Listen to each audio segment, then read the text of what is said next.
Hi hello నమస్తే, నేను మీ యోధ. ఈరోజు మీ ముందుకు ఒక కొత్త రెసిపీతో వచ్చానండి.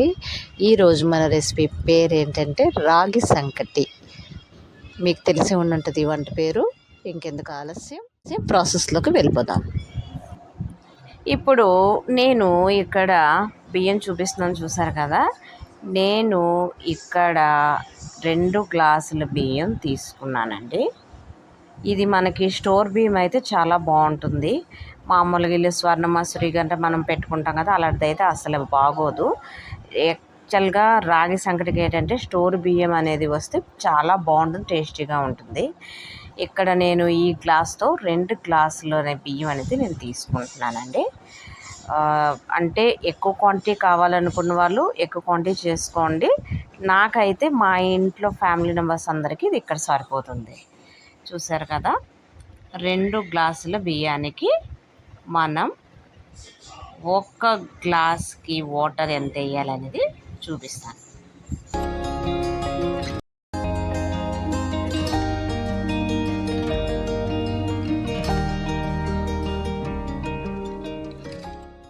బియ్యాన్ని శుభ్రంగా కడిగేసుకోవాలండి 3-4 సార్లు.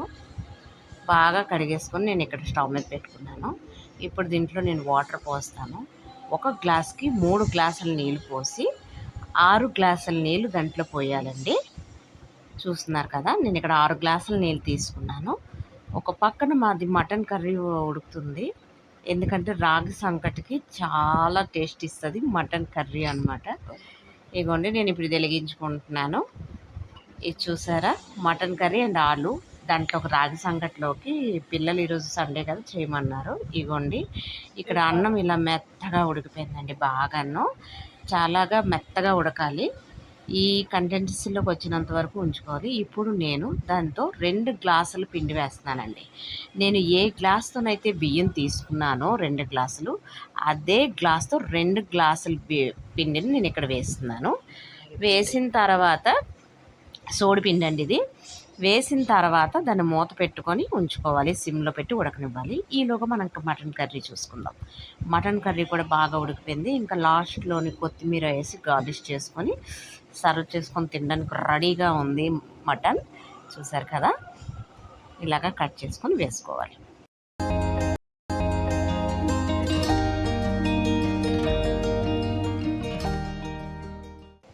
ఇప్పుడు నేను అది అలా వేసుకున్న తర్వాత ఒక 15 మినిట్స్ ఉంచాను కదండి. ఇప్పుడు దాన్ని ఇలా బాగా మెదపాలండి, బాగా కదపాలి.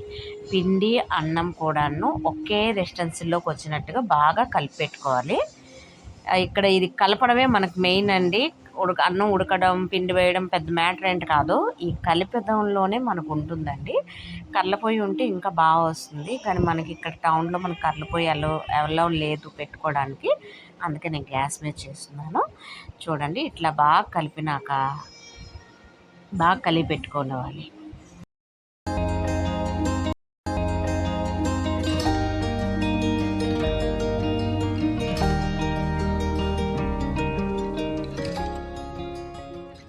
ఇప్పుడు ఒక బౌల్లోకి కొంచెం నెయ్యిని తీసుకోవాలండి. నెయ్యిని తీసుకొని ఆ బౌల్ మొత్తం ఇంకా రాసుకొని స్ప్రెడ్ చేసుకోండి.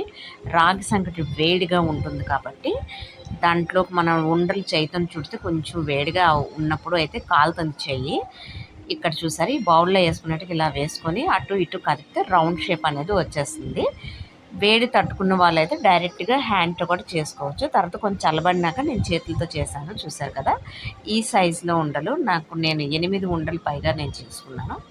ఇగోండి, ఇట్లాగా రాగి సంకటి పెట్టుకొని మటన్ గ్రేవీతో వేసుకొని తింటే సూపర్. ఈ వీడియో కనుక మీకు నచ్చినట్టు లైక్ చేయండి.